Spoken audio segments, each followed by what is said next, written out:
గ్రంథము కీర్తన గ్రంథము 128వ కీర్తన.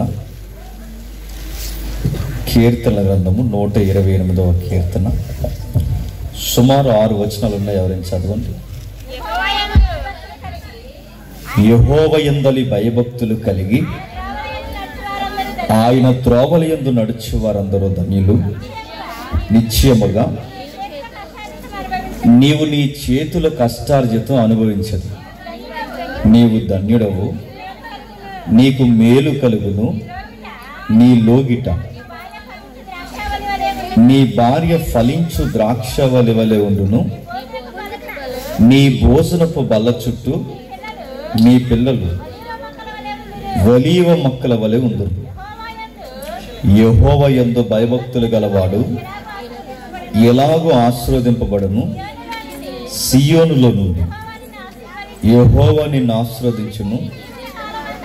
నీ జీవితకాలమంతయు యెరూషలేమునకు క్షేమము కలుగుట చూసెదవు. నీ పిల్లలను నువ్వు చూసెదవు. ఇశ్రాయేలు మీద సమాధానం ఉండును కాక. నా మాటలు అందరూ క్లియర్గా ఉన్నాయా? చివరి వరకు ఓకే. ఎవరి దగ్గర బైబిల్ లేకపోయినా పక్కవారు బైబిల్ చూస్తూ వాక్యం వినండి. క్రైస్తవ సభకి, సహవాసానికి, సంఘానికి మనం వచ్చినప్పుడు మనకంటూ ఒక సొంత బైబిల్ ఉండాలి. బైబిల్ లేకుండా క్రైస్తవ సహవాసంలోకి రాకూడదు. అది క్రైస్తవ్యంలో మనకి గౌరవం అనిపించుకోదు. దేవుని ఎదుట తగిన నడవడిక కూడా కాదు. చాలామంది ఇటీవల కాలంలో ఏం చేస్తున్నారంటే వాక్యాన్ని మొబైల్లో చూస్తున్నారు. అది తప్పుడు విధానం. వాక్యాన్ని మొబైల్లో చూడడానికి మీ మొబైల్ ఎంత పవిత్రమైందో అందరికీ తెలుసు. కాబట్టి అందులో వద్దు. మన టెక్నాలజీ ఎంత అభివృద్ధి పొందినా ఒక బుక్ని మనం, ఒక బైబిల్ని మనం ఫాలో అవ్వడం చాలా మంచిది. అందుకే చూడండి, విన్నదానికి పుస్తకానికి చాలా తేడా ఉంటుంది. దేవుడు సర్వము ఆలోచించిన వాడే మనకి బైబిల్ని ఇచ్చాడు. అది టెక్నికల్, ఎలక్ట్రికల్ ఫీల్డ్కి పోకుండా కాస్తంత బైబిల్ని ఫాలో అవ్వండి. సొంత బైబిల్ ఉండాలి మనకి. సరే, ఏదన్నా ఒక వాక్యాన్ని మనం వింటున్నప్పుడు సేవకుడు చెప్పిన ప్రతి దానికి అడ్డదిడ్డంగా తల ఒప్పకూడదు. ఎందుకంటే కొన్నిసార్లు నాకు తోచిందల్లా మీ నత్తుల మీద మేము రుద్దొచ్చు. కొన్నిసార్లు నాకు అనిపించిందల్లా మీతో మాట్లాడేది దేవుని మాట అనొచ్చు.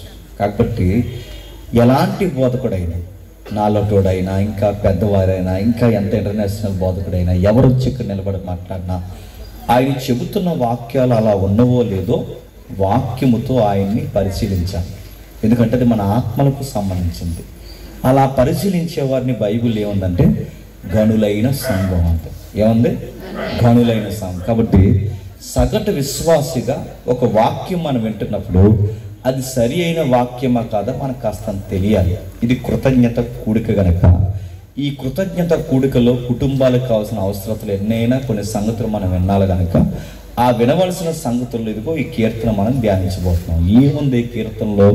మన కుటుంబాలకి, ఒక సగటు మానవుడికి ఈ భూమి మీద బతుకుతున్న కావలసిన ప్రాముఖ్యమైన సంగతులు ఈ కీర్తనలో రాయబడి ఉన్నాయి. ఏమున్నాయి అక్కడ రాస్తున్నాడు చూడండి. యెహోవా యందలి భయభక్తులు కలిగిన వారట ఫైనాన్షియల్గా బాగుంటారు. నా మాటలు మీకు అర్థమవుతాయి లేదంటే ఒకడు ఆర్థికంగా బాగుపడాలంటే వాడికి దేవుడికి లింక్ ఉందంట.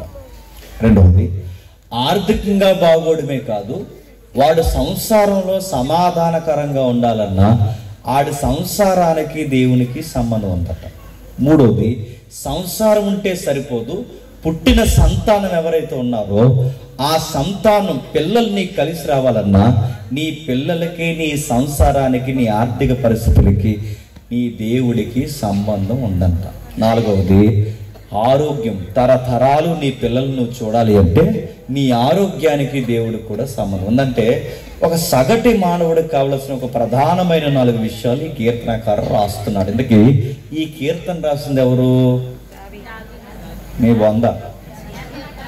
మళ్ళీ చెప్పండి, ఈ కీర్తన రాసింది ఎవరు? చెప్పండి. దావీదు కొడుకు. ఇప్పుడు చెప్పండి, సొలొమోను గారు రాశారు. ఇది సొలొమోను కీర్తన అంటే ఇది సొలొమోను గారి కీర్తన. ఎప్పుడు గుర్తుపెట్టుకోండి, ఏ వాక్యాన్నైనా మనం చదివినప్పుడు ప్రతి వాక్యానికి చరిత్ర ఉంటుంది. ప్రతి వాక్యానికి సందర్భం ఉంటుంది. ప్రతి వాక్యానికి కొన్ని వ్యక్తుల యొక్క కదలికలు ఉంటాయి. దీన్నే థియలాజికల్గా కాంటెక్స్ట్ అంటారు, అంటే సందర్భము. ఆ సందర్భంలో నుంచే వాక్యాన్ని మనం అర్థం చేసుకోవాలి. అలా కాకుండా అడ్డదిడ్డంగా వాక్యాన్ని అర్థం చేసుకునే ప్రయత్నం చేసి ఇది నా వాగ్దానం కార్డు, ఈరోజు దేవుడు నాతో మాట్లాడు, ఈ రెఫరెన్స్ నా కోసం అంటే వాక్యం వార్నింగ్ ఇచ్చింది ఏమన్నా తెలుసా? ఇందులో ఒకటి కలపొద్దు, ఒకటి తీయొద్దు. కలిపినా తీసినా దానిలో ఉన్న తెగుళ్ళన్నీ కుటుంబాల మీదకి తరతరాలు రప్పిస్తాడు. అందుకే వాక్యం దగ్గర తెలిస్తే తెలుసు, తెలియకపోతే తెలియదు. తెలియకపోయినా తగునమ్మా అంటారే ప్రతిదాన్ని కలిపి ఏమవుద్ది? ఎఫెక్ట్ అవుద్ది. కాబట్టి వాక్యం దగ్గర మనం చాలా జాగ్రత్తగా ఉండాలి. ఏం చెప్తున్నాడు వాక్యంలో? సందర్భం ఉంటుంది. సందర్భం లేకుండా వాక్యాన్ని చదివితే ఏమవుద్దంటే, ఈ మధ్యకాలంలో చాలా మంది దేవుడు వాక్యం నుంచి మాట్లాడతాడని చెప్పి ఒకటి తీవ్రంగా వాక్యాన్ని చదివేసి ఆడు ఊరు వెళ్ళాలనుకున్నాడట. ఇప్పుడు ఆడు ఊరు వెళ్ళాలి వద్దు, దేవుడు చెప్పాలి కదా మరి వాక్యం నుంచి అని అనుకుని చదివాడట. నేను ఊరు వెళ్ళాలనుకుంటున్నాను దేవా, నీ వాక్యం నుంచి నాకు సెలవు, నేను ఊరు వెళ్ళాలి వద్దని చెప్పి బైబిల్ని ఇలా కొట్టి వాక్యాన్ని ఇలా తెరిస్తే అతనికి ఒక రెఫరెన్స్ తెలియదు. ఆ రెఫరెన్స్ ఏంటంటే, అంతటా అతడు లేచి బయలుదేరినాను కానీ వెంటనే బ్యాగ్ చదువుకుని ఊరు వెళ్ళిపోయాడు. నేను అడుగుతున్నాను, అంతటా అతను లేచి బయలుదేరినాను కానీ ఊరు వెళ్ళిపోయాడు బ్యాగ్ చదువుకుని. ఆ కిందకి చదవడు. ఆ కింద ఏముంటుందంటే, అంతటా అతడు లేచి ఊరేసుకున్నాడు అని ఉంటుంది. అది చదవడు. దీన్నే కాంటెక్స్ట్ అంటారు. అది ఎక్కడది? ఇస్కరియోతు యోధాకు సంబంధించింది. నీ ఊరికి ఇస్కరియోతు యోధాకు సంబంధం ఉందా? దాన్ని అలా చదవకూడదు, గుర్తుపెట్టుకో. ఇంకా మీకు బాగా అర్థం కావాలంటే ఉదాహరణ చెప్తాను వినండి. చాలామంది దేవుడు మాట్లాడతాడు కదా అని సేవకుల దగ్గరకు వచ్చి ఇలాంటి ఏదుకుల దగ్గరకు వచ్చి మాట్లాడతారు. ఏమని మాట్లాడతారంటే, అయ్యా దేవుడు మా కోసం ఏమని చెప్పాడు మీకు అని మమ్మల్ని సీరియస్గా అడుగుతారు. నేను అడుగుతున్నాను, మీకోసం మాకేమీ చెప్పరు. మీరు పదే పదే మా దగ్గరకు వచ్చి ఏమైనా చెప్పాడంటే ఏదో చెప్పేద్దాం. చెప్పమా అడుగుతాను. ఏమన్నా ఏం చెప్తాడు? నీకు చెప్పాలన్నా నాకు చెప్పాలన్నా సూత్రం ఒకటే, వాక్యంలో చెప్తాడు. ఆ వాక్యాన్ని జాగ్రత్తగా చదువుకుంటే దేవుడు నీతో మాట్లాడతాడు. ఎలా మాట్లాడతాడు? ఇప్పుడు చాలా మంది స్త్రీలు ఎక్కువ కనబడుతున్నారు ఇక్కడ. మీకు రకరకాల సంసారం బాధలు ఉన్నాయా లేదా? లేకపోతే దాని సంసారం అంతా ఉంటాయి. రకరకాల సంసారం బాధలు ఉంటాయి, రకరకాల సమస్యలు ఉంటాయి, ఏదో ఒక బాధలు ఉంటాయి, ఉండవా? ఈ బాధల్లో కొంతమంది ఆ బాధలకు ధైర్యంగా నిలబడతారు, కొంతమంది ఆ బాధలను ధైర్యంగా నిలబడలేదు. ఇక భర్త వల్లనే ఇసుకుపోయి యాసరిపోయి నమ్ముకున్నవాడే కట్టుకున్నవాడే అలా చేస్తే రేపు పొద్దున జీవితం అయిపోద్దని బెంగెట్టుకుని సూసైడ్ చేసుకునే తల్లులు చాలా మంది ఉన్నారు. ఇలాంటి సమస్యల్లో మీరు దేవుడి దగ్గరికి వచ్చినప్పుడు మీకు అనిపిస్తుంది దేవుడు మాతో ఏమన్నా మాట్లాడతాడంటే మాట్లాడతాడు. ఎలా మాట్లాడతాడు? రాత్రికి బీరువా షాప్ నుంచి మాట్లాడతాడు. ఎలా మాట్లాడతాడు? కుమారి అని అండో, గుర్తుపెట్టుకో. ఎలా మాట్లాడతాడు? ఆయన ఎలా మాట్లాడతాడంటే వాక్యం నుంచి మాట్లాడతాడు. ఎలా మాట్లాడతాడు అంటే, నీలాగే ఆల్రెడీ సమస్యల్లో పడిపోయి, నీలాగే ఆల్రెడీ జీవితం అయిపోయిందని పేకల్లోతు సమస్యల్లో కూరుకుపోయి సంసారాన్ని మళ్ళీ తిరిగి కట్టుకున్న భక్తులు బైబిల్లో ఉన్నారా? లేదు, ఉన్నారు. అలాంటి సందర్భాన్ని నువ్వు చదువుతున్నప్పుడు నీకు ఒక ధైర్యం వస్తుంది. ఏమని? వాళ్ళ జీవితాన్ని దేవుడి కట్టి నిలబడినప్పుడు నా జీవితాన్ని కూడా దేవుడి కట్టి నిలబడుతున్న ఒక ధైర్యం వస్తుంది. చూసా సందర్భం చదువుతున్నప్పుడు ఆ ధైర్యమే నీతో మాట్లాడతాడు. దేవుడు నీతో మాట్లాడే సందర్భం. ఆల్రెడీ నీలాగే వ్యాధుల్లో బాధల్లో పడిపోయిన వారు బైబిల్లో ఉన్నారా లేదా? అలాంటి వ్యాధుల్లో బాధల్లో పడిపోయిన వారు ఎవరైనా ఉంటే ఆల్రెడీ ఆ బాధల్లో ఉన్న సందర్భాన్ని నువ్వు చదువుతున్నప్పుడు వారిని బట్టి నీకు ధైర్యం వస్తుంటుంది. చూసావా? వారిని వాదార్చిన దేవుడు నన్ను కూడా ఈ తరంలో వాదార్చడానికి ధైర్యం వస్తుంది. అది దేవుడు నీతో మాట్లాడడం. అంటే దేవుడు ఎలా మాట్లాడుతాడు? డైరెక్ట్గా ఆకాశం విడిపోయి మేఘంలోంచి స్వరం వచ్చి కుమారి కుమారుడు అనడు. వాక్యం ద్వారా ఈ అంత్య దినముల యందు దేవుడు ఎలా మాట్లాడతాడంటే చెప్పండి, వాక్యం ద్వారా మాట్లాడతారు. ఈ రాత్రి మీరు కూర్చున్నారు, ఎవరెవరికి ఏ బాధలు ఉన్నాయి, ఏ సమస్యలు ఉన్నాయో నాకు తెలియదు. ఈ వాక్యం నేరుగా దేవుడు ఈ రోజు రాత్రి నీతో కూడా మాట్లాడవచ్చు. అందుకే ఏముంది? ప్రతి వాక్యానికంటే ఒక సందర్భం ఉంటుంది, ఒక చరిత్ర ఉంటుంది. ఏం చెప్తున్నాడు ఆ చరిత్ర అంటే మీరు జాగ్రత్తగా చూడండి. 4 విషయాలు ప్రధానంగా చెప్తున్నాడు. ఎవరు చెప్తున్నారు ఈ 4 విషయాలు? చెప్పండి. ఇందాక చెప్పాను, సొలొమోను గారు. ఇవి సొలొమోను కీర్తనలు అంటే సొలొమోను కీర్తనలే అంటారు. సుమారు 120 నుండి తీకండి, 120 నుండి లెక్కెట్టుకుంటూ వెళితే 14 కీర్తనలు, అంటే 120 కీర్తన నుంచి సుమారు 14 కీర్తనలు ఉంటాయి. ఈ 14 కీర్తనలో పైన ఏమని ఉంటుందంటే యాత్ర కీర్తన అని ఉంటుంది. ఏ కీర్తన? యాత్ర. ఇప్పుడు ప్రశ్న అడుగుతున్నాను, యాత్ర అంటే చెప్పండి. యాత్ర అంటే యాత్ర అంటే ప్రయాణం, ప్రయాణం అంటే మజిలీ, మజిలీ అంటే జర్నీ. ఇది చెప్పకండి. యాత్ర అంటే కాంటెక్స్ట్లో ఏంటి? ఒకరు సీరియస్ కడితే యాత్ర అంటే ఏంటంటే ఒకరు అన్నారు జర్నీ అన్నారు, మాకు తెలదు మరి జర్నీ అంటే. యాత్ర అంటే జర్నీ, మజిలీ, ప్రయాణం ఇది కాదు, పర్యాయ పదాలు కాదు. యాత్ర అంటే ఏంటి కాంటెక్స్ట్లో ఏంటంటే మీకు సొలొమోన్ తెలుసుగా, తెలిసినా తెలియకపోతే తెలిసినట్టు చూడండి. 10 అయింది తెలుసు కదా సొలొమోన్. ఓకే, దావీదు కుమారుడు సొలొమోన్. సొలొమోను గారు ఒక బంగారు దేవాలయాన్ని కట్టించాడు, మనకు తెలుసు కదా. యెరూషలేములో పెద్ద సియోను పర్వతం మీద ఒక బంగారు దేవాలయాన్ని కట్టించాడు. సుమారు 46 ఎకరాల విస్తరించిన ఆవరణలో ఒక పెద్ద మందిరాన్ని కట్టించాడు. అది సొలొమోను కట్టించిన బంగారు దేవాలయం. ఆ మందిరాన్ని కట్టించినప్పుడు ఆ సొలొమోను గారు ఒక రిక్వెస్ట్ పెట్టాడు దేవుడికి. ఏమనంటే, ఎవరైనా ఎవరి ఆశయాలైనా వారి జీవితాలకి సమాధానం దొరకాలి అంటే నీ మందిరానికి వచ్చి ఎవరు ప్రార్థన చేసిన వాళ్ళది ఎలాంటి సమస్య అయినా సరే నీ మందిరంలో వారికి సమాధానం దొరుకును గాక, అట్టి సమాధానం ఈ స్థలమందు నువ్వు ఎల్లకాలం నిలుపును గాక అని ప్రార్థన చేశాడు. ఎవరు? సొలొమోను. ఆ వాగ్దానం సొలొమోను ప్రార్థనకు దేవుడు ఇచ్చాడు. అందుకే ఎవరికి ప్రపంచంలో బాగా వినండి, క్షమించండి, ఎవరికి దేశంలో ఎలాంటి సమస్య ఉన్నా ఆ రోజుల్లో మన ఈదులో 70 సంఘాలు ఉన్నట్టు ఆ రోజుల్లో అన్ని చర్చిలు లేవు. దేశం మొత్తానికి ఒకటే చర్చు, లేదా దేశం మొత్తానికి ఒకటే మందిరం, దేశం మొత్తానికి ఒక్కటే దేవాలయం. ఆ దేవాలయం పేరు యెరూషలేము దేవాలయం, సొలొమోను కట్టించిన మందిరం. ఇప్పుడు చెప్పండి, లెబనోను పర్వతాలంటే యెరూషలేముకి చాలా దూరాన్ని ఉంటాయి. బెర్షెబా అంటే చాలా దూరం ఉంటుంది. యార్దానికి నది ఆవల సిరియా బార్డర్ చాలా దూరం ఉంటుంది. ఇక్కడ మనకి మధ్యధరా సముద్రం చాలా, అంటే ఈ 4 దిక్కులు ఇజ్రాయెల్ దేశం ఏదైతే ఉందో, ఈ ఇజ్రాయెల్ దేశానికి 4 దిక్కులున్న ఈ మూల నుంచి ఏ ప్రజలైనా ఎవరు ఆరాధించాలని ఎక్కడికి రావాలి? సొలొమోను మందిరానికి రావాలి. ఈ సొలొమోను మందిరానికి రావాలంటే ఈ రోజుల్లో కార్లు ఉన్నాయి, బళ్ళు ఉన్నాయి, వాహనాలు ఉన్నాయి.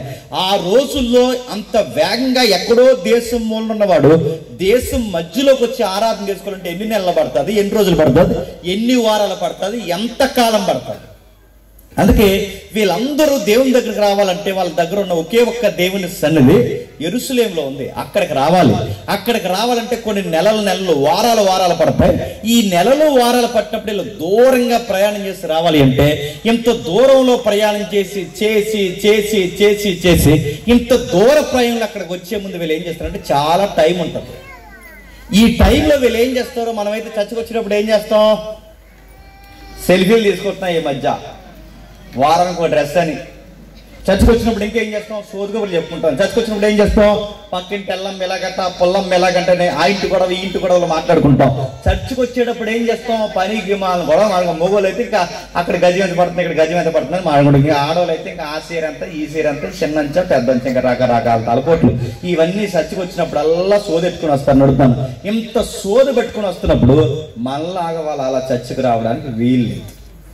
వాళ్ళు చర్చకు వస్తున్నప్పుడు పరిశుద్ధతతో డెడికేటెడ్గా, అంటే వాళ్ళ చాలా నిబద్ధత కలిగి దేవుని సంఘానికి వాళ్ళు వస్తున్నప్పుడు ఏం చేయాలి అంటే వాళ్ళు ఆరాధన చేసుకుంటూ రావాలి. అలా ఆరాధన చేసుకోవాలంటే అక్కడి నుంచి ఇక్కడికి రావడానికి, అక్కడి నుండి ఇక్కడికి రావడానికి వీళ్ళకి చాలా సమయం పడుతుంది. కనుక అంత దూరం నుంచి వీళ్ళు ఇక్కడికి రావడానికి గుర్తుపెట్టుకోండి, ఈ ప్రయాణంలో వీళ్ళు ఏం చేస్తారంటే కొన్ని పాటలు పాడుకుంటారు.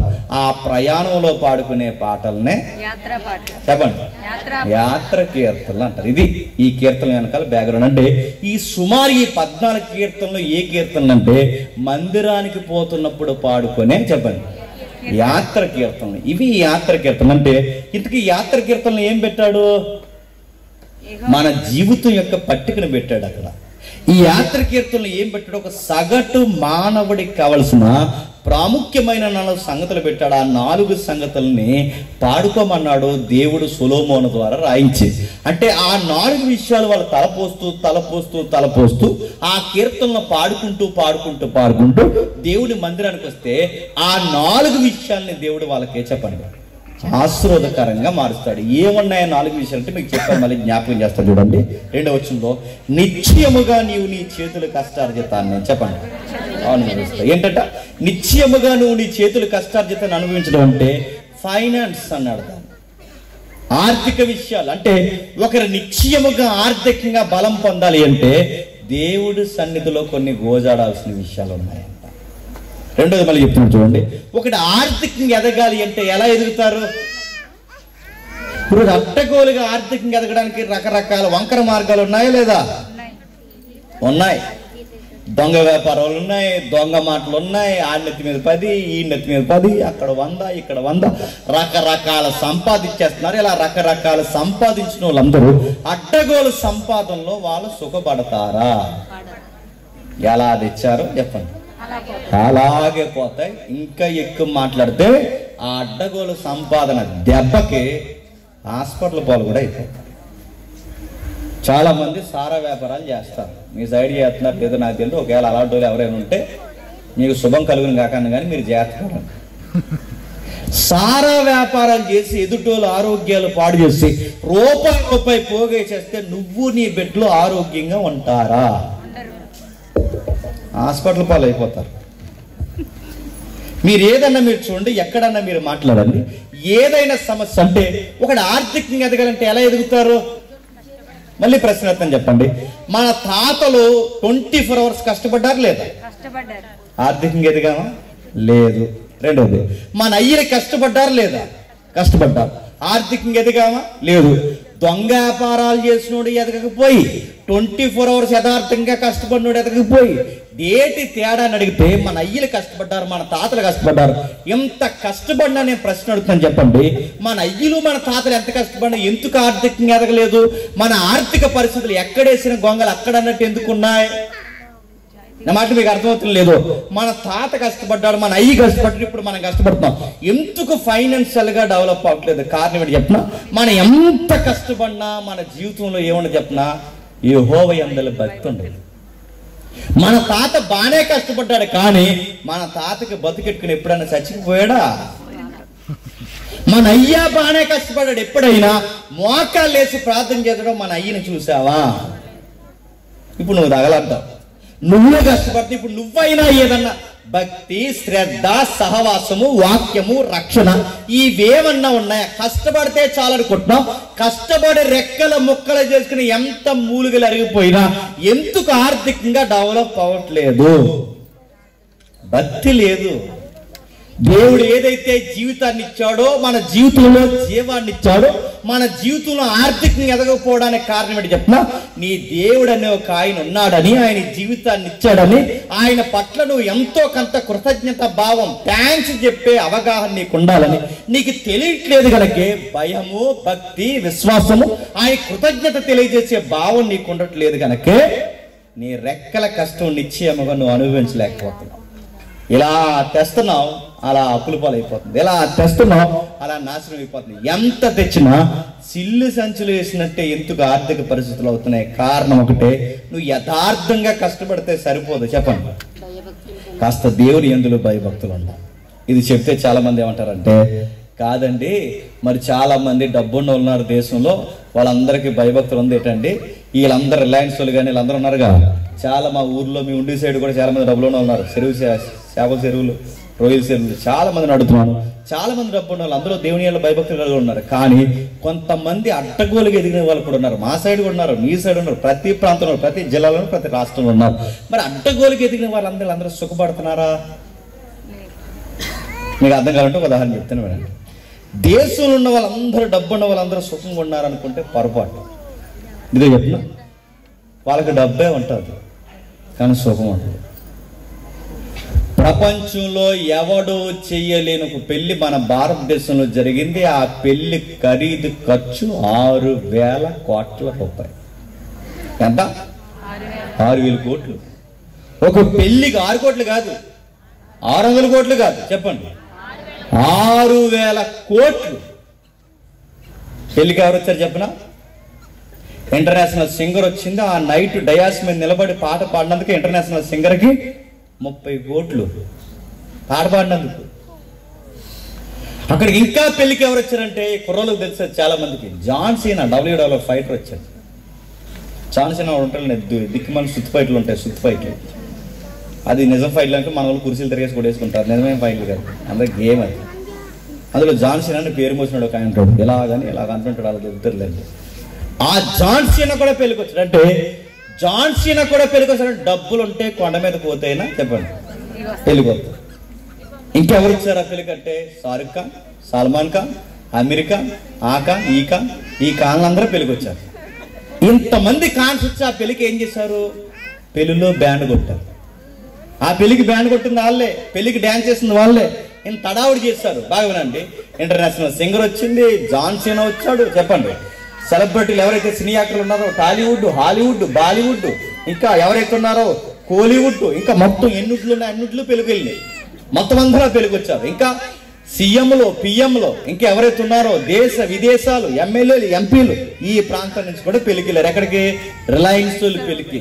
ఎంతమంది పెళ్ళికి వచ్చారు. కానీ గుర్తించండి, ఎంతమంది డబ్బున్న వాళ్ళు ఆ పెళ్ళికి వస్తే ఈ సెలబ్రిటీలందరికీ ఆ పెళ్లిలో వాచ్ గిఫ్ట్ ఇచ్చారు. ఆ వాచ్ ఖరీదు ఎంత తెలుసా? 2 కోట్లు. ఎంత? 2 కోట్లు.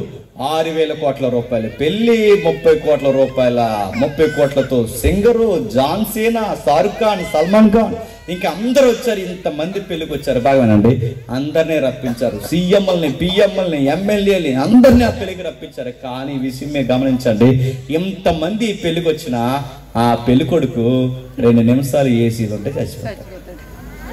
వాళ్ళ డబ్బుతో అన్ని తేగలిగారు. రాష్ట్రాన్ని కొనగలరు, దేశాన్ని కొనగలరు, ఈ ప్రపంచంలో ప్రతి సెలబ్రిటీని వచ్చి డ్యాన్స్ చేయించగలరు. ఇన్ని చేసినా వాళ్ళు ఏం కొనలేకపోయారు చెప్పండి?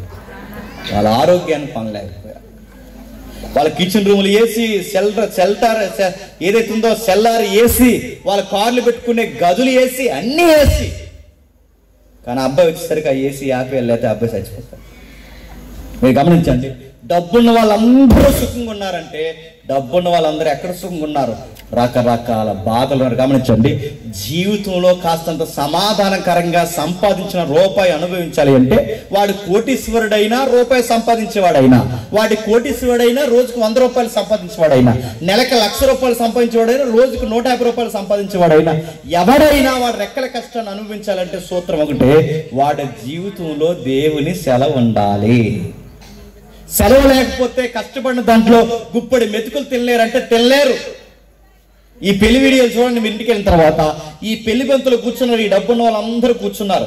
ఈ డబ్బున్న వాళ్ళందరూ పెళ్లిలో కూర్చుంటే ఈ వడ్డించి వాళ్ళు వచ్చారు, వడ్డిస్తున్నారు అనమాట. స్వీట్ ఏమంటారంటే అక్కడ వేసుకోలేదండి, హాట్ ఏమంటారు అక్కడ వేసుకోలేదండి, బిర్యానీ వేసుకోరు, స్వీట్ వేసుకోరు, హాట్ వేసుకోరు, పులిహార వేసుకోరు, ఏం వేసుకోరు. మరి ఏం వేసుకోవడానికి కూర్చున్నారండి వీళ్ళందరూ?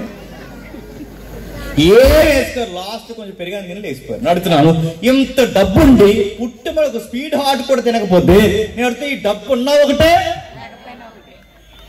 మరలా చెప్తున్నాను వినండి, ఇంత డబ్బులు ఉన్న వాళ్ళు మళ్ళీ చెప్తున్నారు, బిర్యానీ తింటారా, పలావులు తింటారా, ఫ్రైడ్ రైస్లు తింటారా? తినవానండి, రేపటికి హాస్పిటల్లో జాయిన్ అయిపోతారు. నేను అడుగుతున్నాను, ఇంత డబ్బులు ఉండే తెలియనప్పుడు ఆ డబ్బు ఉంటే ఏంటి చెప్పండి, లేకపోతే ఏంటి? మళ్ళీ అడుగుతున్నాను, అదే పెళ్లివంతులో మనం ఉంటే హలో మళ్ళీ వేయించుకుంటాం, మళ్ళీ వేయించుకుంటాం, మళ్ళీ తింటాం. అవసరమైతే ఆ బిర్యానీ కవర్లు వేసుకుని ఇంటికి తెచ్చుకుంటాం, మళ్ళీ నైట్కి తింటాం, మళ్ళీ పొద్దున్న తింటాం. ఎన్నిసార్లు తిన్నా మనకు అరిగిపోతుందా లేదు చెప్పండి? ఆ డబ్బున్న వాడి దగ్గర లేనిది మన పేదింట్లో మనకు ఉన్నదండి. చెప్పనా, దేవుడిచ్చిన గొప్ప ఆరోగ్యం గుర్తుపెట్టుకోండి. వాళ్ళ కోట్ల రూపాయలు పెట్టినా వాళ్ళు తింటే అరగని జబ్బులు ఉన్నాయి. మన కోట్ల రూపాయలు లేకపోయినా రాళ్ళు తింటే అరిగిపోయే చెప్పండి. ఆరోగ్యం మనకుంది. వాడి గ్రేటా మనం గ్రేటా చెప్పండి? ఇప్పుడు చెప్పండి, నెలకి 1,50,000 రూపాయలు సంపాదించడం గొప్ప కాదు. సంపాదించిన రూపాయి అయినా నచ్చిన కూర, నచ్చిన ముద్ద తినగలిగిన వాడే గొప్ప. ఆ నచ్చిన కూర, నచ్చిన ముద్ద అరుగుదలిచ్చేది ఎవరు చెప్పినా? యెహోవా సెలవు లేకుండా గుప్పడి మెతుకులు తిని ఆనందించడం ఎవరికి సాధ్యము కాదు. ఇప్పుడు చెప్పండి, నువ్వు మంచిగా వండుకుని తింటున్నావంటే, నీ భార్య పిల్లలతో ఆనందంగా ఉంటున్నావంటే కారణం ఏంటో తెలుసా? దేవుడు నిన్ను ఆశీర్వదించాడు. గుర్తుపెట్టుకో. ఎంతో కొంత భయభక్తులు ఉన్నాయి కనుక నా దేవుడు నాకు ఏమిచ్చాడంటే నీ కడుపు నిండా ఆహారం ఇచ్చాడు. వాళ్ళకి ఎంత ఉన్నా తినగలిగే, వాళ్ళకి ఆహారం తినగలిగే ఆరోగ్యం వాళ్ళకి లేదు. గమ్మత్తు చెప్పినా, ఈ డబ్బున్న వాళ్ళు రాత్రి నిద్రవారు కదా, నిద్ర రాదు వాళ్ళకి. నిద్ర మాత్రలు అంటారు, ఆ మాత్రలు అంటారు, సెంట్రల్ ఏసీలు అంటారు, అవి అంటారు, ఇవి అంటారు. రాత్రి నిద్ర రాక పబ్లు, క్లబ్లు, రెస్టారెంట్లు, అది ఇది డ్రంక్ అండ్ డ్రైవ్ లో నైట్లు అడ్డగోలుగా దొరుకుతారు. వీళ్ళందరూ నైట్లు నిద్ర రాక రాత్రులంతా తిరుగుతారు. ఇప్పుడు తెల్లవారుజాము నిద్ర అవుతారు. అదే మనం ముందు వండే దగ్గర కూర్చుంటాం, పెట్టమంటాం, స్నానం చేత అది మాత్రం లిస్టులో ఉండదు, అది చేత అది మానేస్తాం, తింటాం, ఇంకా చెయ్యి కూడా ఆరదు, కంచం అలా గంటి అలా వెనక్కోక చెప్పండి, జస్ట్ 1 minute అంటాం అంతే. అడుగుతున్నాను, ఏసీ లేకపోయినా నిద్ర మాత్రం లేకపోయినా తిన్నంటే నీకు నిద్ర వస్తుందంటే నీకు ఒక విషయం చెప్తున్నా, దేవుడు బాగా వినండి, మనకిచ్చిన ఆశీర్వాదాల్లో నిద్ర కూడా చెప్పండి ఆశీర్వాదం. కంటి నిండా నిద్రపోవడం ఒక ఆశీర్వాదం, కడుపు నిండా తినడం ఒక ఆశీర్వాదం. దేవుడు ఎవరికి ఇస్తాడు ఇవన్నీ అంటే బాగా విన్నాడు, పేదోడికా డబ్బున్నోడికి కాదు. దేవుడు ఎవరికి ఇస్తాడు ఈ ఆశీర్వాదం అంటే ఆయన ఎడల భయభక్తులు కలిగి ఉన్నోడికి ఇస్తాడు. నిశ్చయముగా నీ రెక్కల కష్టార్జితాన్ని అనుభవిస్తావు, నువ్వు ధన్యుడవుతావు.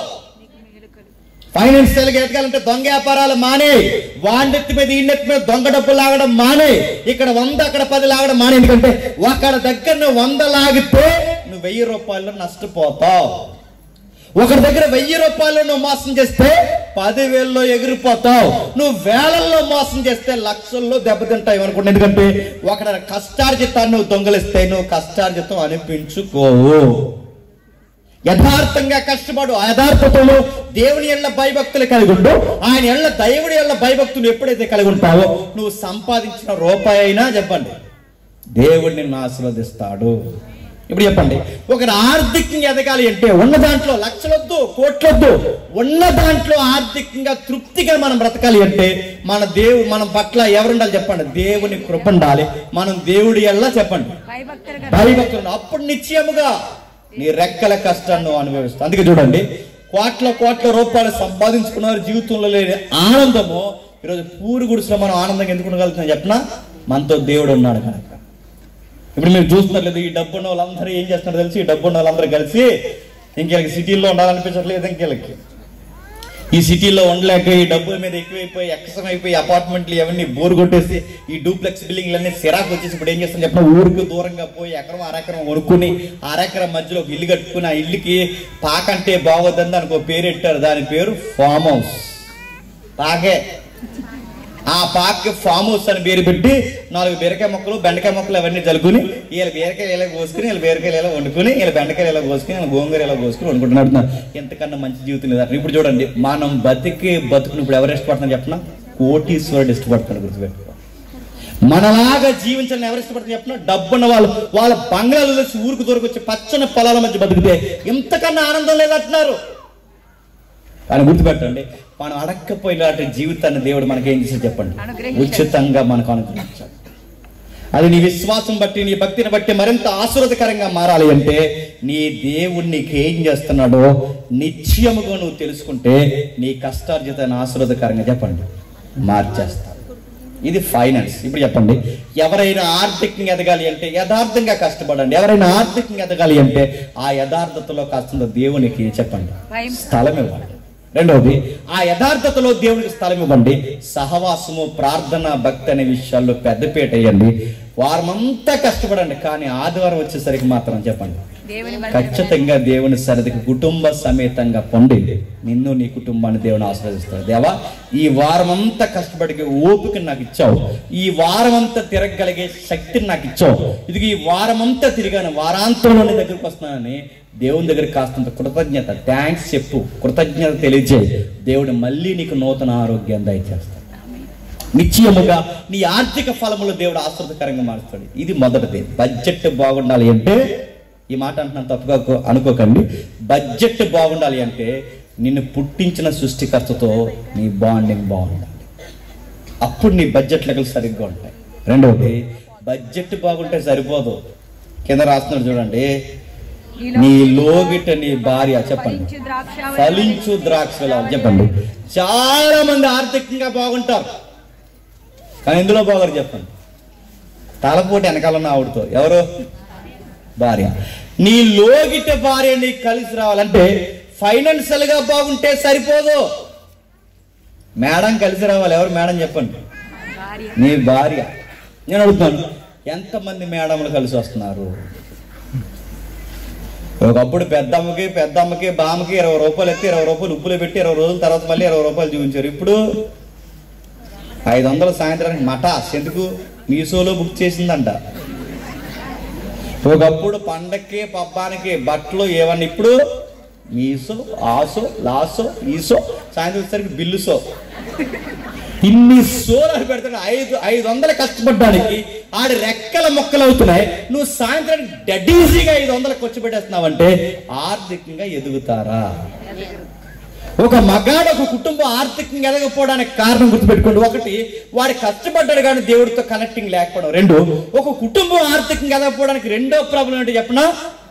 వెనకాల ఉన్న ఆవిడకి బాధ్యత లేకపోవడం. ఒక ఆవిడ అందంట, అవండి నేను సాయంత్రం మా అమ్మగారి ఇంటికి వెళ్ళిపోతున్నా అన్నది. వీడికి అర్థం లేదు.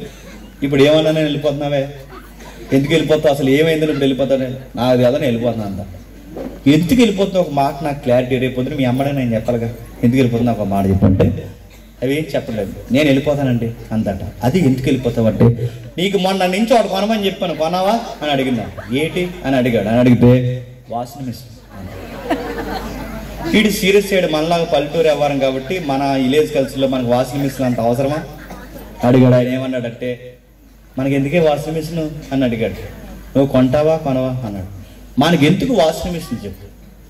నువ్వు ఇంటికాడ ఉంటే ఆ నైట్ వేసి తిరుగుతావు, నేను ఇంటికాడ ఉంటే ఆ లింగి ఆ బనే వేసి తిరుగుతావు. మనకి ఎందుకే వాషింగ్ మిషన్? అందుకని మన పల్లెటూరు అవుతావా అని అడుగుతున్నాను. నాకు వారం అంతా ఒక లింగి ఒక బనేలు, నీకు వారం అంతా ఒక నైట్. మనకి ఎందుకే వాషింగ్ మిషన్లు? మనకి ఎందుకు వాషింగ్ మిషన్ అంటే, నువ్వు కొంటావా కొనవా? నువ్వు కొనకపోతే సాయంత్రం 5 గంటల బస్సు ఎక్కేసి మా అమ్మ ఇంటికి దెబ్బలు వెళ్ళిపోతాను. నాకు డైరెక్ట్ పాయింట్ చెప్పు, నువ్వు వారానికి 3 డ్రెస్సులు ఏంది నేను తీను, మనకి ఎందుకే వాషింగ్ మిషన్ అంటే అప్పుడు చెప్పింది అంటే ఏమని చెప్పింది తెలిసిన? మనకి ఎందుకు వాషింగ్ మిషన్ అంటే వాళ్ళు కొనేసుకున్నారు అన్న. ఎవరో ఇప్పుడు చెప్పండి. ఒక వస్తువు మనకు అవసరమని కొనుక్కోవాలా, ఎవరో కొనుక్కున్నారని కొనుక్కోవాలి చెప్పండి. ఆర్థిక నష్టాలు ఎలా అవుతాయి చెప్పనా? ఈ మదం అంటున్నాను ఏమనుకోకండి. ఆర్థిక నష్టాలు ఎలా వస్తాయి చెప్పండి? ఎదవ సోకులకు పోతే వస్తాయి, అనవసరమైన ఖర్చులకు పోతే వస్తాయి, ఎదుటోళ్ళు చూసి వాతలు వేసుకుంటే వస్తాయి.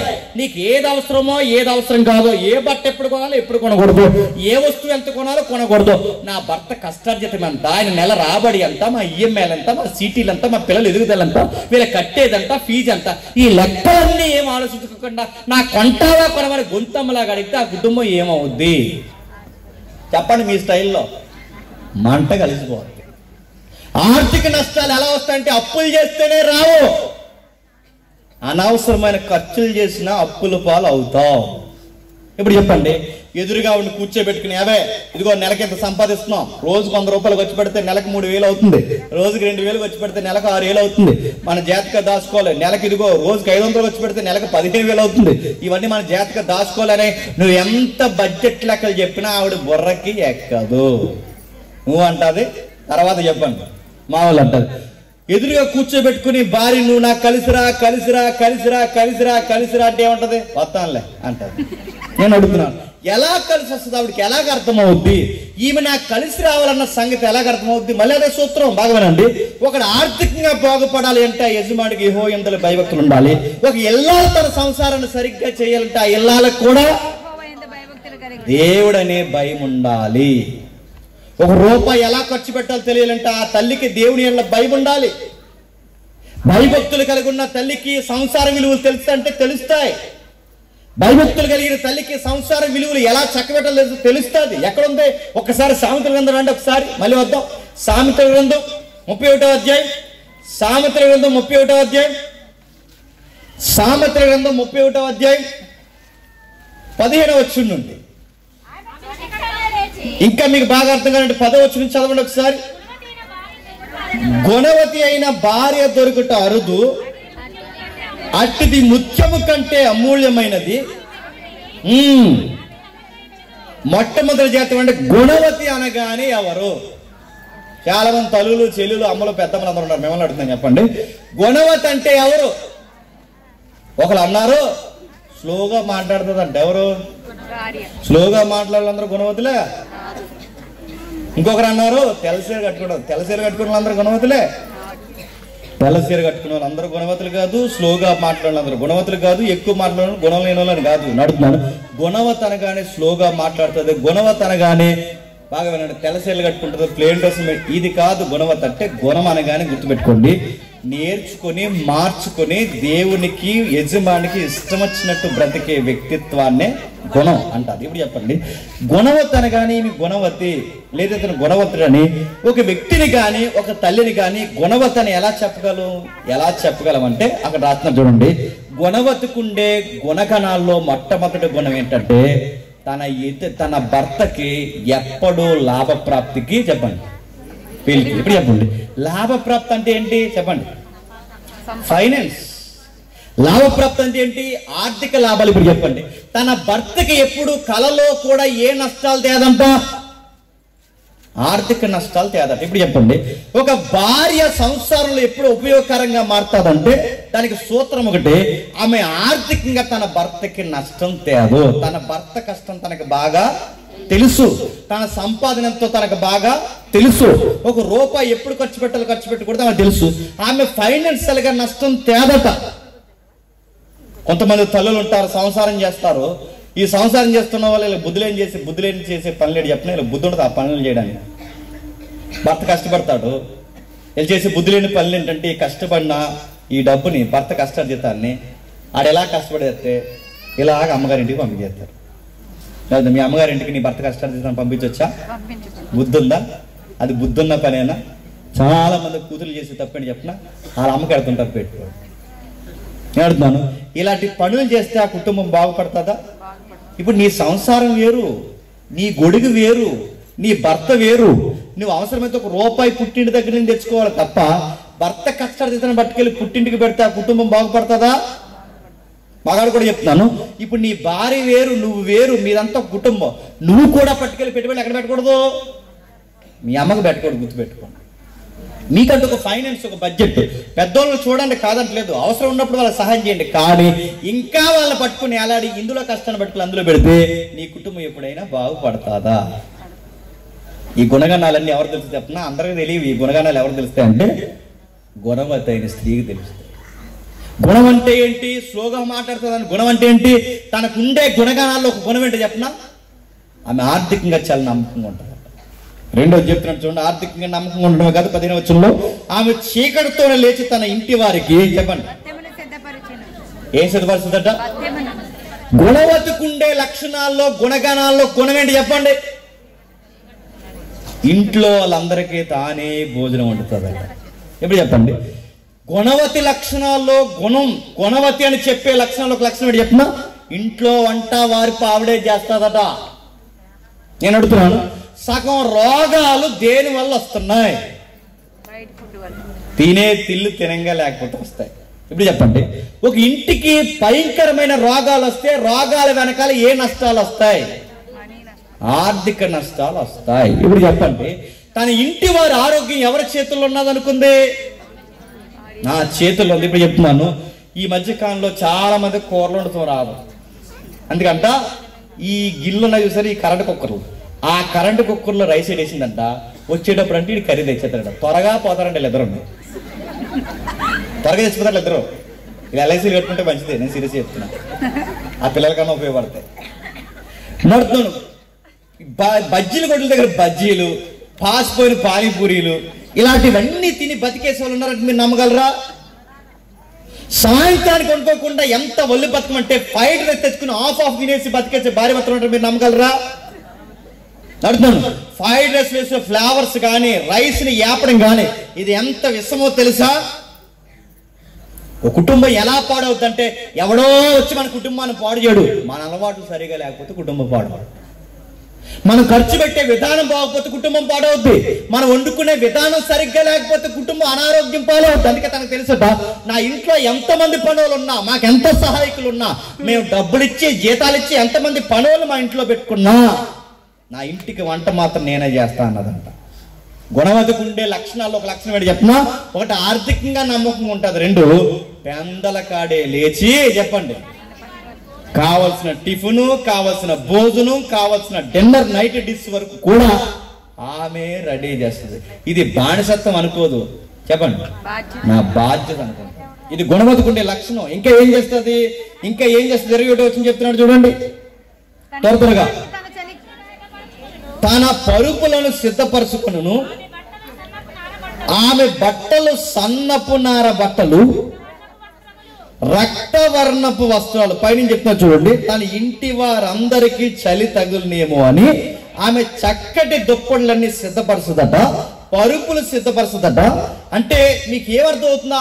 ఆమె ఇల్లుని ఎలా ఉంచుకుంటుంది అన్నమాట, చాలా శుభ్రంగా ఉంచుకుంటుంది. ఇప్పుడు చెప్పండి, గుణవత్త అనగానే ఎక్కడో ఏరే గ్రహం నుంచి వస్తుంది అనుకోకండి. గుణవత్త అనగానే ఎక్కడ ఉంటారు, అమెరికాలో ఉంటారు అనుకోకండి. గుణవత్త అనగానే మన ఊర్లో ఉండరు అనుకోకండి. గుణవత్తలు అంటే మీరే, మళ్ళీ చెప్తాను, మార్చుకొని నేర్చుకుంటే వచ్చే దాన్నే గుణవతి లక్షణాలు అంటారు. ఇప్పుడు చెప్పండి, గుణవతికి ఉండే లక్షణాలు డబ్బులు ఇష్టం వచ్చినట్టుగా ఖర్చు పెడదు, 2 ఇష్టానుసారంగా ఇంటిలో ఉన్న వారిని తిననివ్వదు, మంచి ఫుడ్ వండి పెడుతుంది, 3 చెప్తున్నా తన ఇంటిని బాగా శుభ్రంగా ఉంచుకుంటుంది. ఏం చేస్తుంది? ఇంట్లో పడుకునే బెడ్షీట్స్ అక్కడ రాస్తాం చూడండి, పరుపులు సిద్ధపరచమంటే నిద్రపోయే తలగాడ కవర్ల మొదలుకొని కప్పుకునే దుప్పటి వరకు అన్నీ శుభ్రంగా ఉంచుతారు. ఇప్పుడు చెప్పండి, చర్మవాదులు ఎలా వస్తాయి చెప్పండి. తలగాడ కవరు బాగా వినాలి, తలగాడ కవరు వారం రోజులకు మార్చాలి, గట్టిగా తిప్పితే 10 రోజులకు మార్చాలి, కానీ 6 నెలలైనా మార్చాలి. 6 నెలల నుంచి ఒకే తలగాడ కవర్ వాడితే ఏమవుద్ది? వస్తాయి బంపరాపుర్లో రెడీగా ఉండు. కప్పుకునే దుప్పడు కూడా ఉంచుకోకపోతే నువ్వేం సంసారం చేస్తున్నట్టు, తలగాడ కవర్ కూడా ఉతుకోకపోతే నువ్వేం సంసారం చేస్తున్నట్టు. నేను అడగట్లేదు, బైబిల్ అడుగుతుంది. ఇంకా అడుగుతాను, చెప్పండి. అరే నిలబడినా లేదా కూర్చున్నా చిన్న సోఫా సెట్ మీద ఉన్న ఆ కవర్ కూడా నువ్వు ఉతకలేకపోతున్నావు అంటే నువ్వేం సంసారం చేస్తున్నట్టు. నువ్వున్న ఇల్లు నువ్వే శుభ్రంగా ఉంచకపోతే, నువ్వున్న ఇంట్లో నీ పాత్రలే శుభ్రంగా లేకపోతే, రాత్రి తిన్న కంచాలు ఇప్పటికి ఇంకా కడగలేదంటే నిన్నేమనాలి? నేనేం పెద్ద పెద్ద విషయాలు ఏం మాట్లాడలేదు, గుర్తుపెట్టుకోండి. మన ఇలాకాలో మన ఇంట్లో జరుగుతున్న సంసారం గొడవలే ఎలా పాడవుతాయి కుటుంబాలు. దేవుడు కొన్ని విషయాలు ఎందుకు దీవించాడు? ఇలాంటి ఒళ్ళు బతుకం పనులు చేస్తే చెప్పండి, బతకస్తులు దేవుడు దీవించాడు. ఆ తల్లికి ఉండే గుణ లక్షణాలు ఏంటో తెలుసా? తన ఇల్లంతా శుభ్రంగా ఉంచుతారు. ఎవరింట్లో కన్నా వెళ్ళి గ్లాస్తో మంచినీళ్ళు తాగితే నేను తాగిన టీ వాసన ఈ గ్లాసులో వచ్చిందంట. ఎంత శుభ్రమో మేడం గారికి. నడుతున్నాను కొంచెం జిడ్డు నడుతున్నాను. మీరేం పెద్ద ప్యాలెస్లు ఉండమని నేను చెప్పట్లేదు, మీరు కోట్ల రూపాయలు లగ్జరీ నేను చేయమంటలేదు. బైబిల్ అంటుంది గుణవతి ఉన్న దాంట్లో శుభ్రంగా ఉంటుందంట. ఇప్పుడు చెప్పండి, అందుకే పెద్దలు ఏమంటారంటే ఇల్లును చూసి చెప్పండి ఇల్లును చూసి. ఇప్పుడు చెప్పండి, ఎవరి ఇల్లు చూసినా చెప్పండి ఆ ఇల్లాల కాపురం ఎలా చేస్తుందో ఇట్టే చెప్పండి చెప్పచ్చు. ఇప్పుడు బాగుంది. మళ్ళీ ప్రశ్న, చాలా మందికి ఉంటే అక్కడ ప్రశ్న ఉంది. ఇంత బాగా ఇంటిని శుభ్రం చేసిన తర్వాత ఆమె ఎలాంటి బట్టలు వేసుకుంటుందట? దాని అర్థం ఏంటి చెప్తున్నా?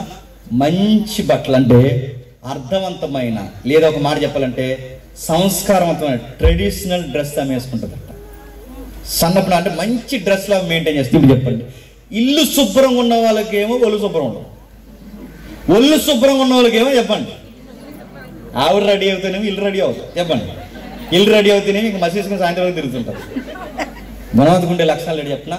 నువ్వు శుభ్రంగా ఉండాలి చెప్పండి, ఇల్లు నువ్వెందుకు శుభ్రంగా ఉండాలి చెప్పినా? నీ లైఫ్లో ఇంపార్టెంట్ పర్సన్స్ నీ ఫ్యామిలీ ఉన్నారు. వారెవరు చెప్పినా? నీ భర్త, నీ పిల్లలు.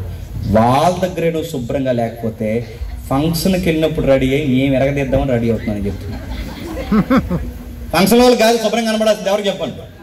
నీ ఆయనకి కనబడు, ఇంకా నీ పిల్లలకు కనబడు, నీ పిల్లలకు శుద్ధి శుభ్రం నేర్పి. ఇవన్నీ ఎవరికన్నా చెప్పండి.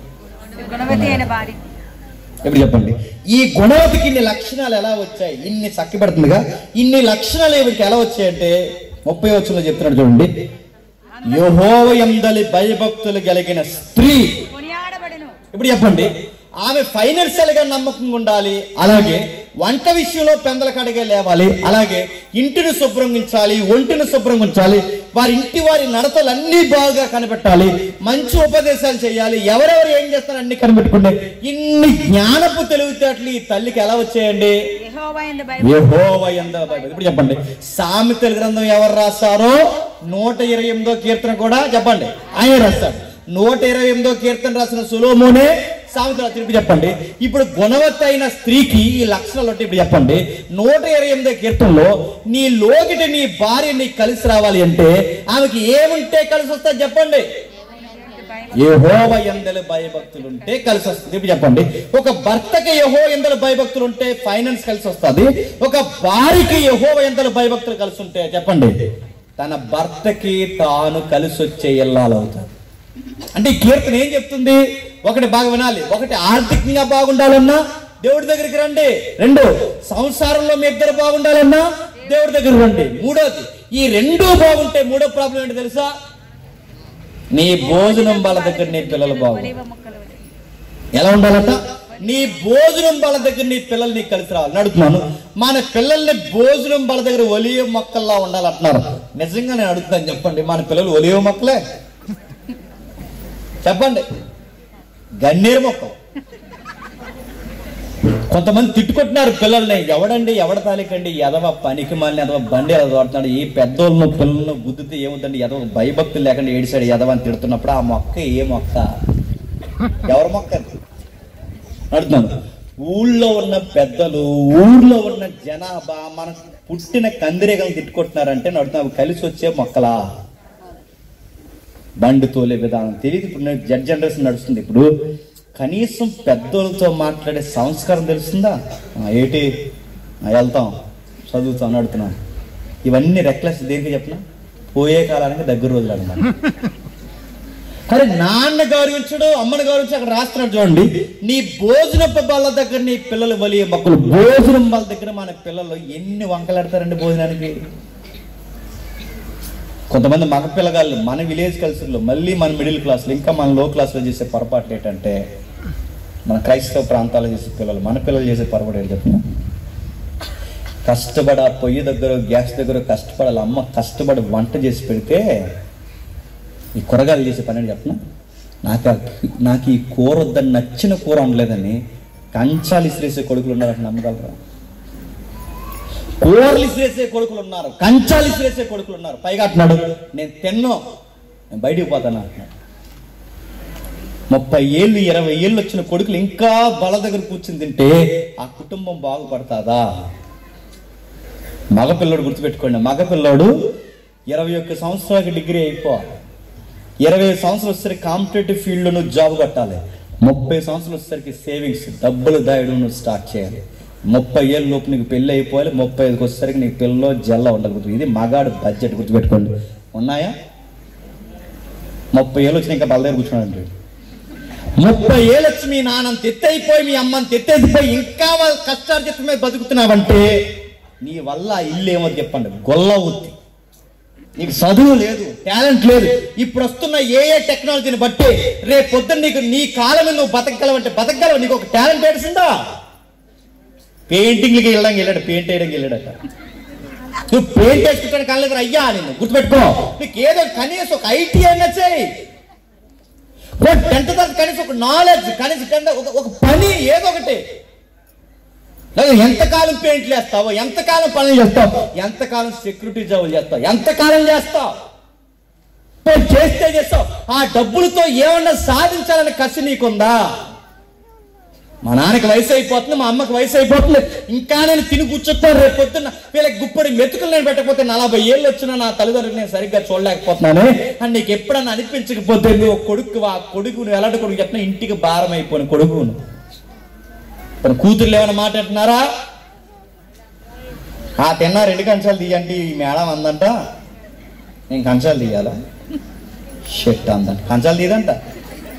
అవుతాను. ఈవిడ చదివే డింగి డింగి డిగ్రీ లేదా డింగి డింగి ఇంటర్కి గ్రూప్ 1 కూడా కదా ఇవి చదివేది. ఆ ఇంటర్ ఆ కరోనా వల్ల పాస్ అయిపోయింది, ఆ 10th వల్ల. ఈ టిక్ టాక్ ఎవరని అడుగుతున్నాను. కంచం తీయమంటే కంచం తీయదని అడుగుతా. నేను కంచం తీయాలా? నేను ప్లేట్ కడగవా? రేపు పొద్దున ఏ పుట్టింటి మీద నిన్ను ఏ మెట్టింటికో పంపిస్తారు. అక్కడికి వెళ్ళిన తర్వాత నీకు ఏ పని రాకుండా నువ్వు పెద్ద సంతూరు మమ్మీ కూతురులా ఫీల్ అయితే నడుతాను. ఎవరమ్మా ఎవరు మమ్మీ అని అడగరా? అమ్మ సంతూరు మమ్మీ అని చెప్పి ఊరుకుంటారా? ఇయ్యట్టడం రాదు, కోరడం రాదు, కోడుగుడు క్రియడం రాదండి ఈ రోజుల్లో. నేను అడుగుతున్నాను, ఇంట్లో ఉన్న పిల్లలు ఎలా ఉండాలి చెప్పనా? మీ వయసు పెరిగే కొద్దీ, మీ తల్లిదండ్రుల వయసు తగ్గే కొద్దీ ఏం చేయాలి చెప్పండి? మీ తల్లిదండ్రులకు కలిసి వచ్చే అప్పుడు దేవుడు మిమ్మల్ని వలియ మొక్కల్లాటలాగా. చదువుకునే టైంలో చదవండి, ఉద్యోగం కొట్టే టైంలో ఉద్యోగం కొట్టండి, నిలబడే స్థాయిలో నిలబడి మీ తల్లిదండ్రులు కలిసి వచ్చే బిడ్డల్లో ఆశీర్వాదకరంగా మారిపోండి. ఇప్పుడు చెప్పండి, మీ పిల్లల్ని కూర్చోబెట్టి, ఒరే నేను బాగా చదివిస్తున్నాను రా, వస్తే నేను బాగా చదివిస్తున్నానే, నువ్వు ఎన్ని కబుర్లు చెప్పి మీ పిల్లల్ని ఎంత బాగా చదివించినా వీళ్ళ బాగా చదువుకుని ఇంటికి వచ్చి చెప్పే మాట్లాడి చెప్పనా, నేను ప్రగాఢంగా ఒకరిని ప్రేమించాను అన్నారంట. చదువు లేదు చెప్పండి, ప్రగాఢంగా ఒకరిని ప్రేమించాలంటే ఇప్పుడు వాళ్ళు లేకపోతే చచ్చిపోతానదా, ఆ పిల్ల లేకపోతే నేను నూతులు దూకేస్తాను, వీడు ఈ తూరేగలగాడు. ఇప్పుడు అడుగుతున్నాడు, వీడికి చదువు అప్పలేదు, ఆ పిల్లకి చదువు, ఈ గాలిని ఆ గాలిని ప్రేమించి ఈ గాలిలో ఇద్దరు కలిస్తే ఇంకా సుడిగాలి, ఇంకా వీళ్ళిద్దరు కలిసి రేపు పొద్దున పెళ్లి చేసుకుంటే ఈ పిల్లలకి ఏం పోషించగలరు? నేను అడగట్లేదు, ఎవరు అడుగుతారు? సొలొమోను అడుగుతున్నాడు, నీ పిల్లల్ని కలిసి వస్తారు, ఎక్కడ కలిసి వస్తున్నారు? నీ పిల్లలు కలిసిరా, మరి నేను డిగ్రీ చదివిస్తున్నాను, ప్రైవేట్ కాలేజ్ చదివిస్తున్నాను, లేదా నేను ఇంకా పెట్టుబడి పెడతాను, కలిసిరా అంటే వీళ్ళ తిరగబడి వీళ్ళ ప్రేమను ఒప్పుకోలేదని తల్లిదండ్రుల మీద కేసు పెట్టే పిల్లలు లేరా? ఆ ప్రేమకు అడ్డొచ్చారు మీరు, మా ప్రేమకు అడ్డు రావద్దని తల్లిదండ్రుల మీద కేసు పెట్టే కూతురులు ఉన్నారు.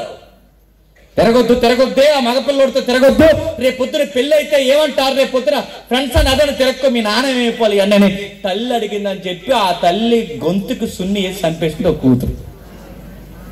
ఆడికి అడిగిన డబ్బులు ఆడి బెట్టింగ్ యాప్లు, ఆ యాప్లు, ఈ యాప్లు, చెత్త గేమ్లు అన్ని వాడి వాడికి డబ్బులు సరిపోవట్లేదని వాళ్ళ అమ్మకు వచ్చిన వయసు అయిపోయిన వాళ్ళ అమ్మకు వచ్చిన ఆ పెన్షన్ డబ్బులు ఇవ్వలేదని చెప్పి ఎగురు గుండ్ల మీద తల్లి గుండ్ల మీద తన్నితే ఆ తల్లి చచ్చిపోయింది.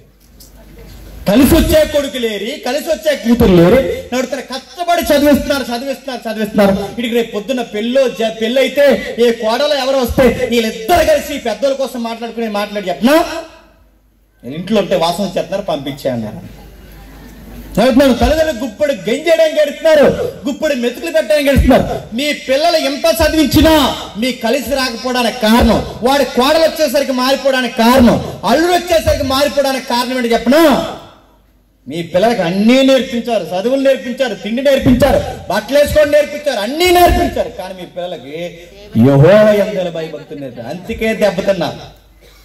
యజమానికి యెహోవా యందు భయభక్తి లేకపోతే ఆర్థికంగా బాగుపడ్డావు. సంసారం చేస్తున్న లోకిట భార్యకి భయభక్తి లేకపోతే సంసారం చేయడం రాదు.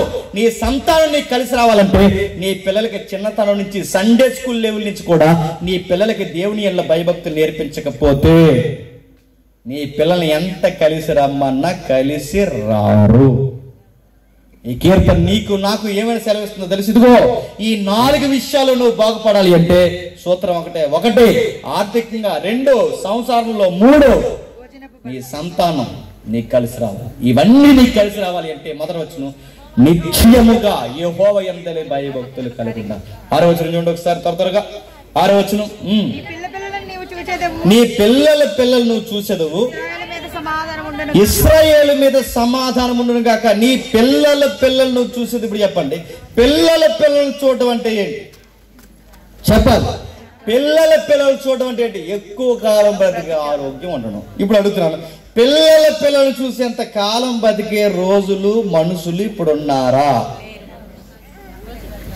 9 ఏళ్ళకి షుగరు, 12 సంవత్సరాల కుర్రోడు గుండెపోటు, ఇంకా పెళ్లి కాకుండానే బీపీలు, షుగర్లు. ఇంకే విషయం చెప్పినా, ఒకప్పుడు 3 పిల్లల్ని మన పెద్దమ్మలో పెదనాన్నలను కనేసిన 3 పిల్లల్ని కన్నా కత్తిలాగా బంతులో విలువరాలు 3 వాళ్ళిద్దరు కలిసి. ఇప్పుడు వీడికి పెళ్లి లేదు, పెటాకలు లేదు, ఇంత ట్యాంక్ వచ్చేస్తుంది, ఇంత ట్యాంక్ నడుద్దాం. ఇంత ట్యాంక్ దేనికి రా? అది ప్రాపర్టీగా పోగేసి కూడా ఇంత ట్యాంక్ అయితే తిరుగుతున్నాడు. ఒకడికేమో ట్యాంక్ ఎక్కువైపోతుంది, వాడికి పూర్తిగా వంగిపోతున్నాడు, కోల్డ్ అది నడుతుంది. నీ ఫిట్నెస్ ఏది? బైబిల్ ఏం చెప్పినా యవనస్తుడికి అలంకారం అని చెప్పండి.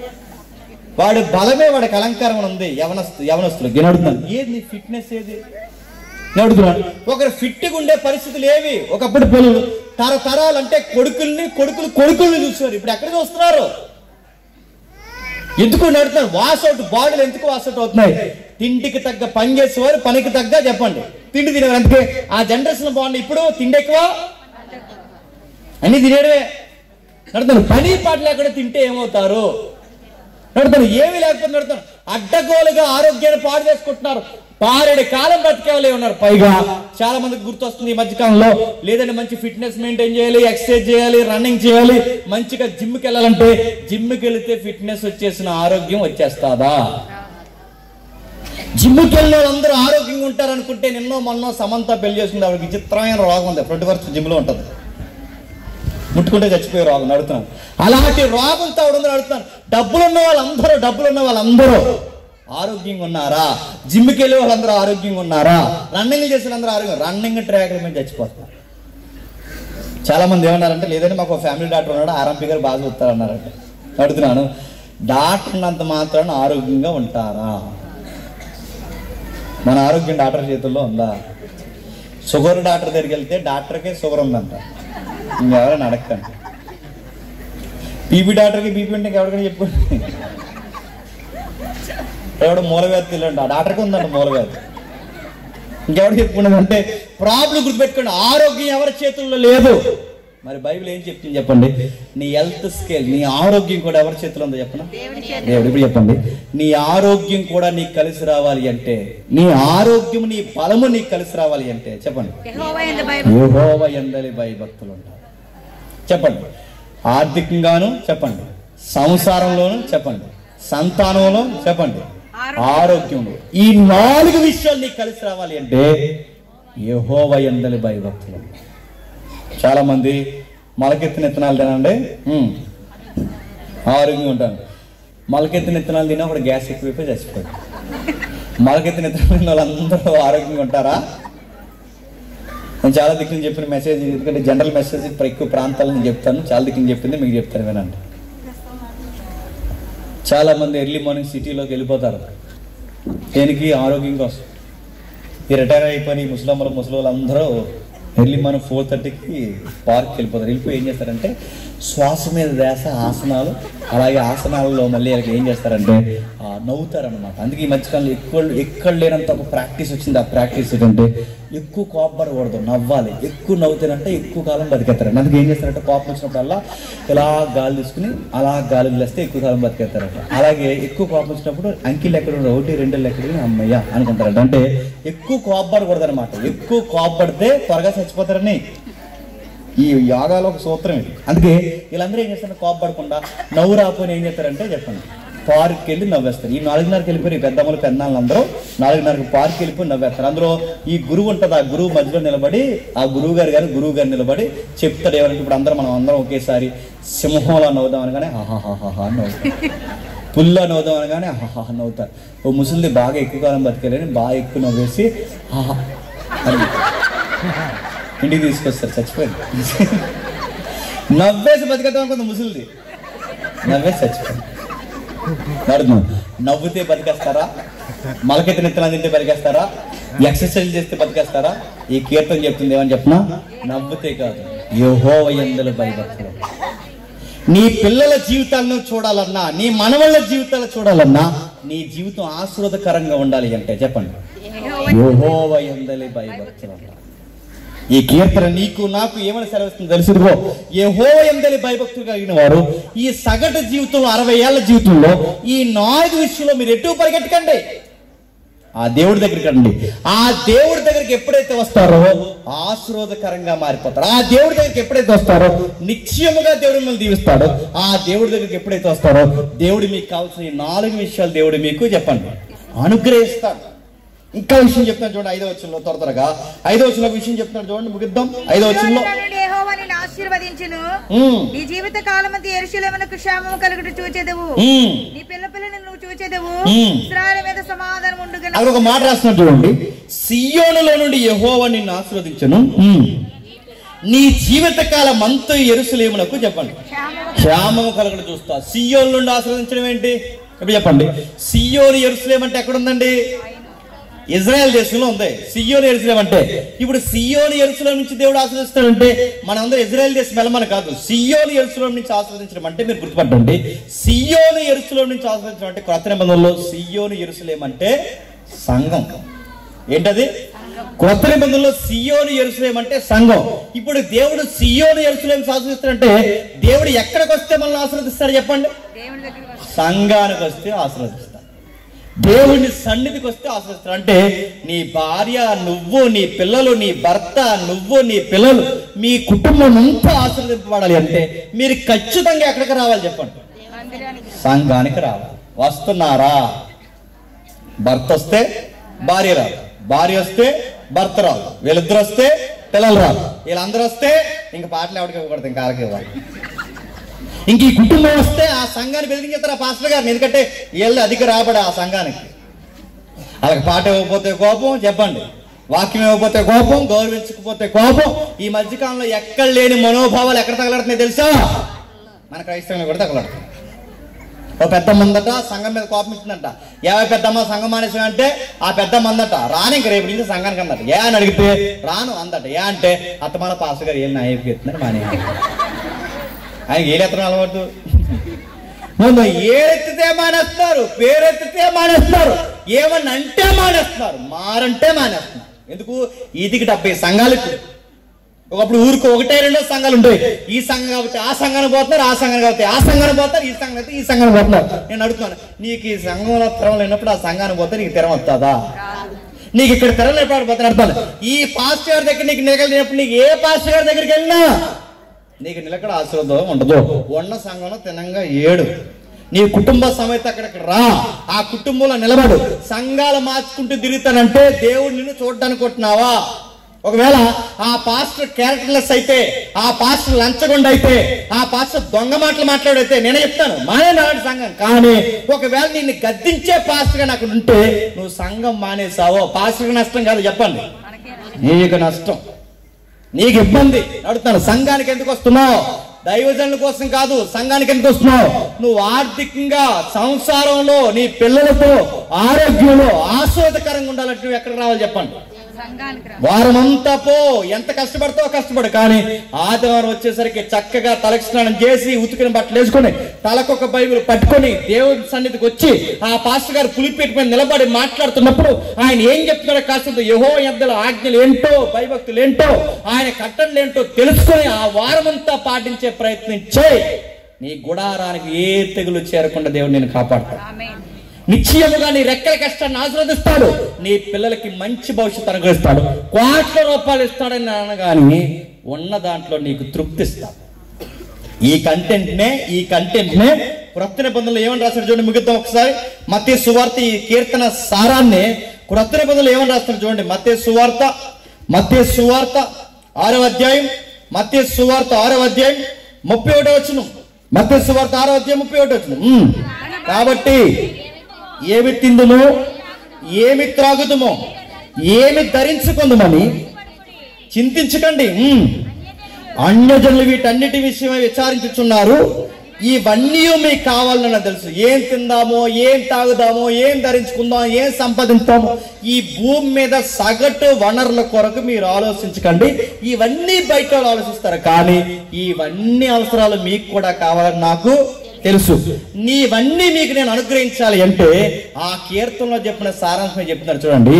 యెహోవా యందలి భయభక్తులు కలిగి ఉంటే నీకు ఇల్లు ఇస్తాడు, వాకులు ఇస్తాడు, ఆరోగ్యం ఇస్తాడు, ఆర్థికంగా ఇస్తాడు, సంతానాన్ని బాగుపరుస్తాడు, నీ పిల్లలను చూసేంత ఆయుష్ నీకు ఇస్తాడు. అక్కడ చెప్పిన సారాన్ని ఇక్కడ ఏమంటే చెప్పినా ఆ యెహోవా యందలి భయభక్తులు కలిగిన దాన్నే మొదట నా రాజ్యాన్ని నీతిని ఎతకండి. అంటే నేను ఇంపార్టెంట్. ముందు యెహోవా యందు నా భయభక్తులు కలిగి ఉంటే నా రాజ్యాన్ని నీతి ఎదిగితే అప్పుడు అవన్నీ ఏవన్నీ నీకు బట్ట కావాలా, నీకు తిండి కావాలా, నీ పిల్లలు చదువులు ఆశ్రదంగా ఉండాలా, నీ సంసారం ఆశ్రదకరంగా మారాలా, నీ కుటుంబం సమాధానకరంగా కృతజ్ఞత భావంతో బతకాలా, ఇదిగో నా దగ్గరికి రండి, నా రాజ్యాన్ని నీతిని ఎతకండి, నా భయభక్తులేటో తెలుసుకోండి, నా కట్టలేటో తెలుసుకోండి, అన్నిటినీ సమస్తము సమకూర్చి జరిగించి ఆశీర్వాదకరంగా మారుస్తా అన్నాడు.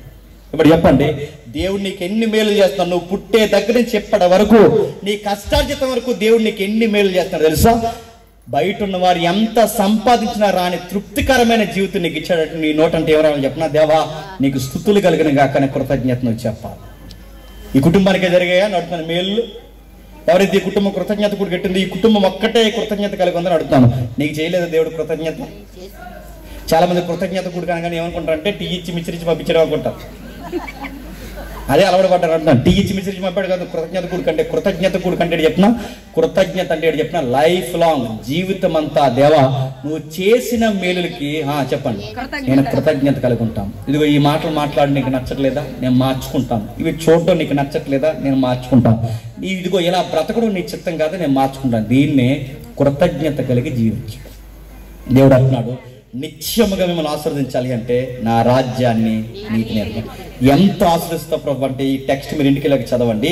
ఆ మత్తయి సువార్త మనం చదువుతున్నప్పుడు ఆకాశ పక్షులను చూడండి, అవి విత్తవు కోయవు, భూమి మీద తిరుగుతున్న జీవులను చూడండి, అవి కష్టపడవు, కానీ వాటిని పోషిస్తున్న దేవుడు వాటికన్నా నిశ్చయముగా చెప్పండి నా ఎళ్ళ భయభక్తులు కలిగిన వాడిని కూడా పోషిస్తాను. ఇన్ని కోటాను కోట్ల జీవరాశులు, ఇన్ని కోటాను కోట్ల జంతుజాలు, ఇన్నిటిని పోషిస్తున్న దేవుడు ఇన్ని జీవరాశుల్లో మనం కూడా ఒక జీవితం, మనల్ని కూడా దేవుడు చెప్పండి పోషిస్తాడు.